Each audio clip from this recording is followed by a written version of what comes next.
Hello, everybody. This is John Paval with Access Arts Live, bringing you this week's Organ live stream action roundup. We have a lively program for you this week without a large number of live streams, but interesting live streams. It includes organ recitals from Toronto to Paris to San Francisco by both up-and-coming and highly accomplished organists, and a series of Easter concerts for organ and various ensembles and voices coming out of Moscow. So it will be an interesting week. I want to remind you before we go any further, if you like this kind of music, do yourself a favor. Follow and or subscribe to Access Arts Live, especially on Facebook, YouTube, or Instagram, although we're also on TikTok, X, Threads, and LinkedIn. And we'll make sure you get more than 1,000 live links to live performances of this kind in the coming year. Having said that, now let us move on to looking at the first of this week's organ recital live streams. It's a young guy playing an organ on which he first learned to play the organ.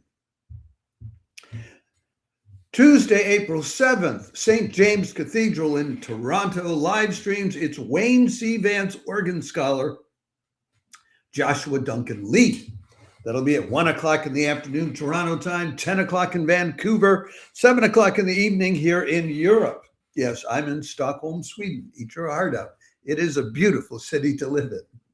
Anyway, he live streamed last at St. James Cathedral in October.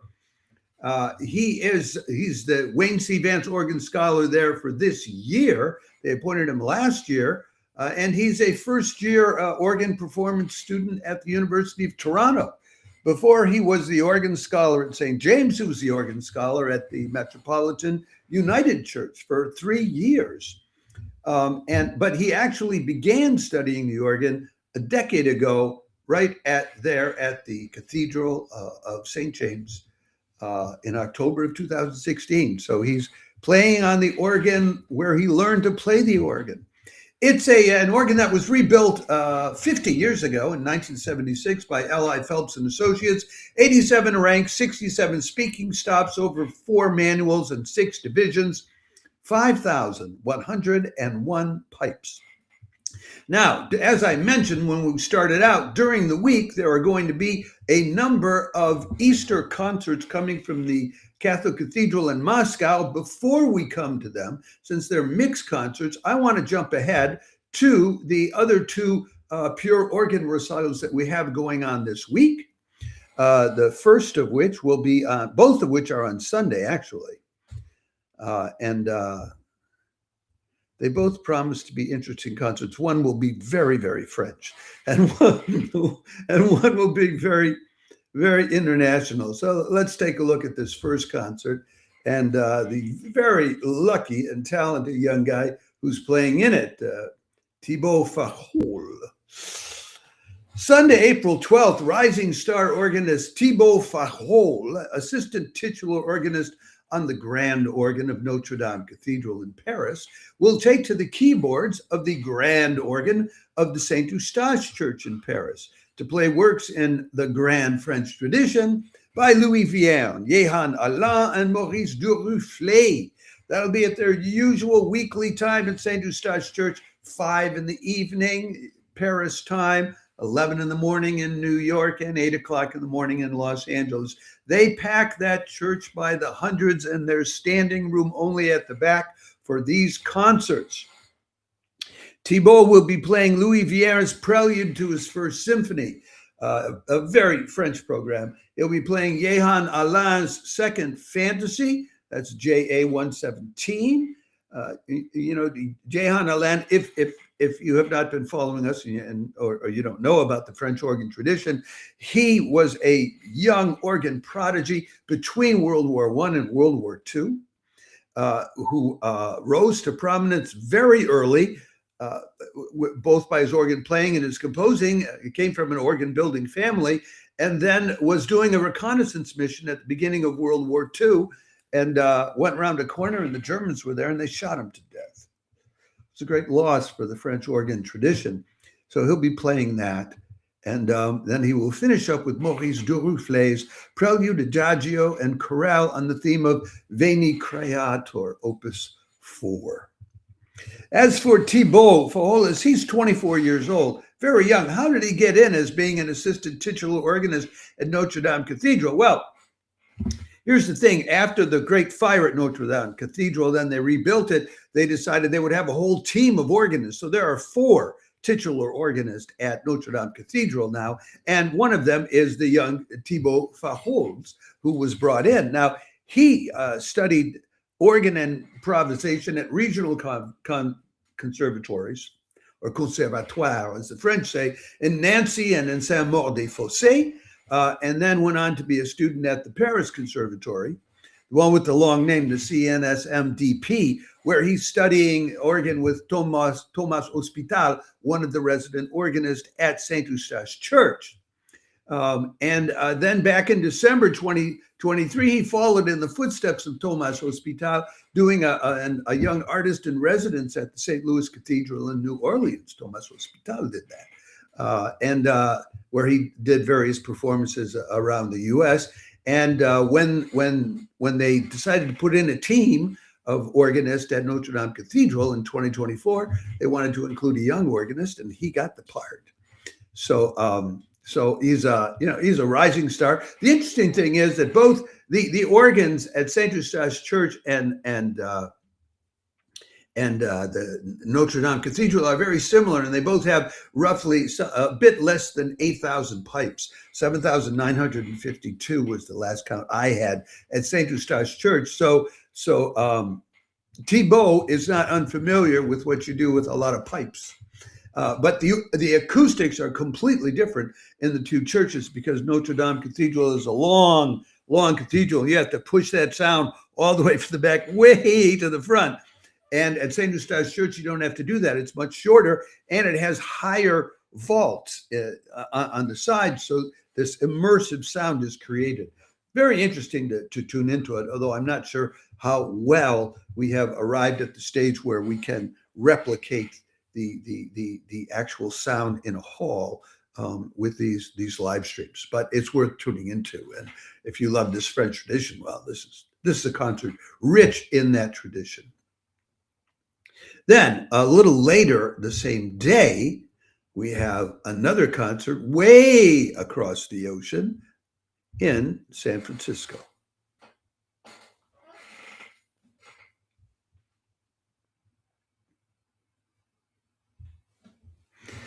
Sunday, April 12th. Let me start that again because I'm not ahead in my notes.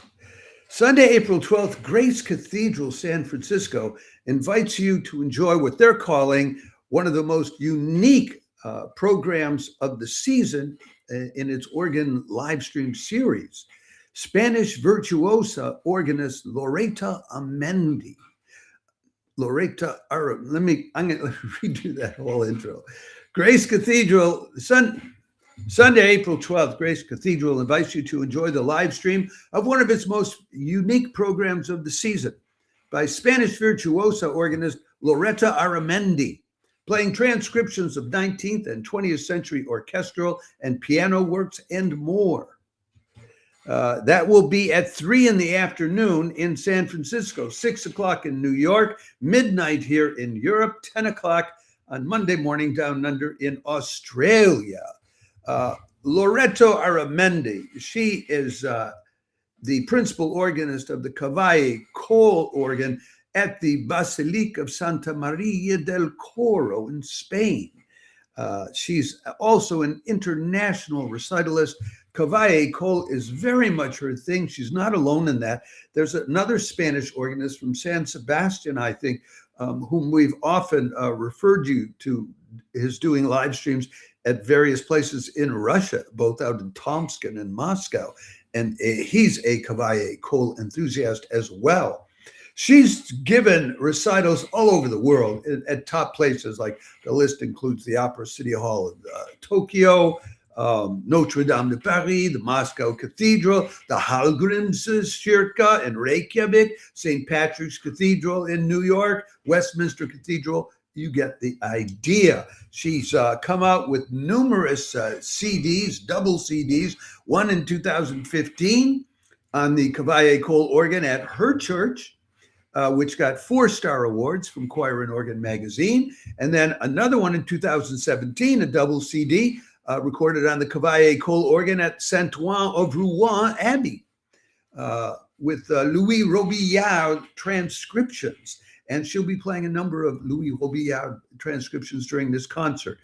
She currently teaches organ at the Conservatory in San Sebastian, at the Hochschule in Stuttgart, and at the Darstellende Kunst in Stuttgart also, I think. And she also has a fascinating history in terms of other things that she has studied and other competencies besides the organ. I am going to contact her and see if she wouldn't be interested in doing a live stream interview with Access Arts Live, so you can find out much more about her and about why she made the choices for this following program she'll be playing. She'll start out with Buxtehude's Toccata in F major.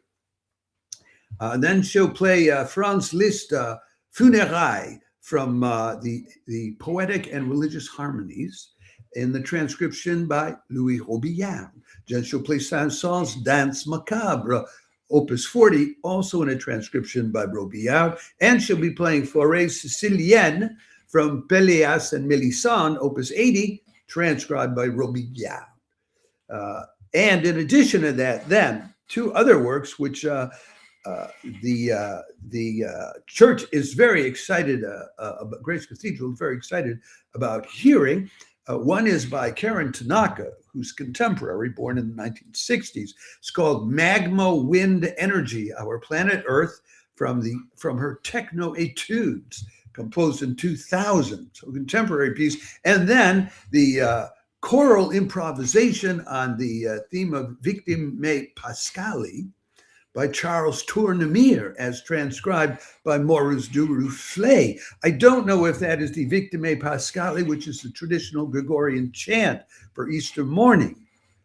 Victime Pascali laudes, immolen Christiani, agnus redemit oves, Christus innocens patres, reconciliavit peccatores. I don't know if it's that. I probably should have looked it up, but I didn't have time. Anyway, we're going to see if we can get her in for an interview. The organ there is on the scale of Notre Dame Cathedral and St. Eustache Church. It is a 7,466 pipe Aeolian Skinner instrument, Opus 910A, designed and installed in 1934, but largely designed by an Englishman named G. Donald Harrison. That is what we have for you this week in terms of pure organ recitals. And if you're not interested in, if you're only interested in pure organ recitals, well, then you can unhook from this now and go do something else interesting, because that's the remaining live streams I want to tell you about are mixed organ and orchestras and organ and vocals and so on and so forth. But let us move on then to tell you about these 3 Easter concerts, because the unusual thing about the Catholic Cathedral in Moscow is, although it's a Roman Catholic cathedral, they tend to shift their religious celebrations to suit the Russian Orthodox calendar. So instead of having all their Easter concerts last week, they're having them all this week. And here is the first of them that I want to tell you about. Wednesday, April 8th. Wednesday, April 8th, resident organist Marina Omelchenko performs in the Catholic Cathedral Moscow's Grand Easter Concert with soprano Elena Terentieva, the Magnificat Chamber Choir, and the Moscow Regional Philharmonic. Works by Bach, Handel, Mozart, Tournemire, again, De Victoria, and more. That'll be at 7 o'clock in the evening on Wednesday. European time, 1 o'clock in the afternoon in New York City, and 10 o'clock in the morning in San Francisco. Elena Terentieva is originally from the Republic of Bashkortostan. She's installed in Moscow for some time now, though a soloist at the Novaya Opera Theater. And Marina Omelchenko, she's the resident organist there in that church. We don't have more details about what they're playing other than the list that I just gave you. I can, if you like, I can. I also have a folder that I can show you of the Magnificat Choir, which is the chamber choir of the Catholic Cathedral in Moscow. There they are. And then the Moscow Regional Orchestra that they're going to have playing.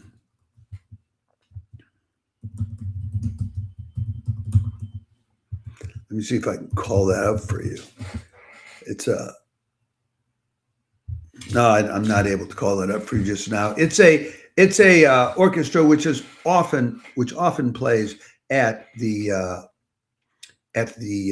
Catholic Cathedral in Moscow. So these are all people that play together with each other on a regular basis and know how they work with each other. It will be, like, how would you put that? A well-oiled machine, or as the French would say, rodé, worked in. They'll know what they're doing. Easter in Moscow. But there's more Easter in Moscow coming later in the week. 2 more concerts along the same lines. And here's the next one.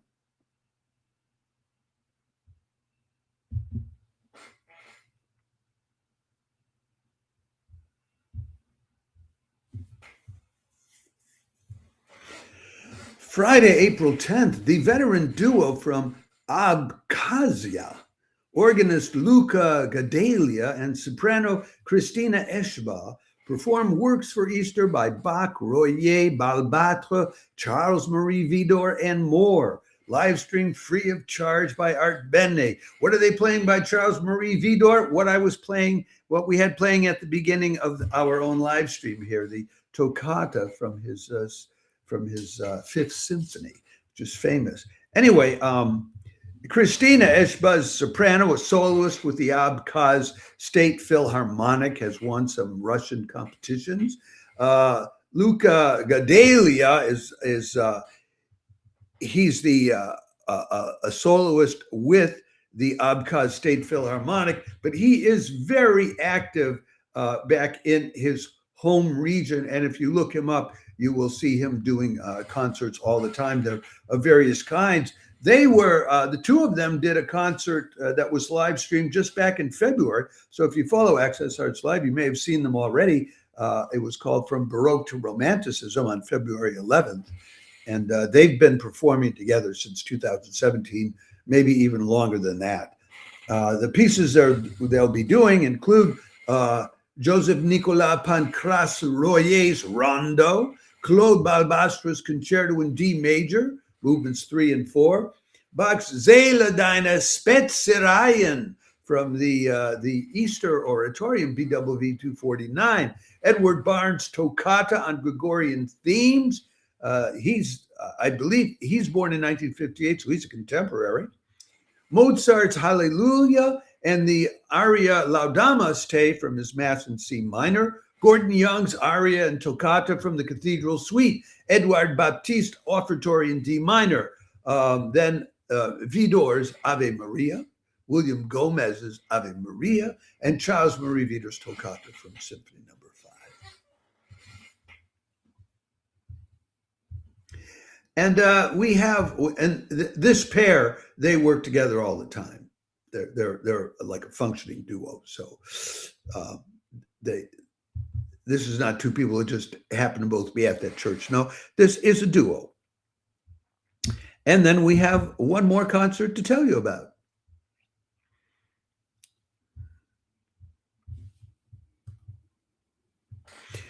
Saturday, April 11th, Dmitry Maximenko, the resident organist at the Anglican Church of St. Angelo in Moscow, performs with the Tempo Restauro Baroque Consort and Vocal Ensemble and soprano Lyudmila Frenova, Renaissance and Baroque Easter music by Bach, Handel, Dubois, Palestrina, Gabrieli, Zweilink, and more.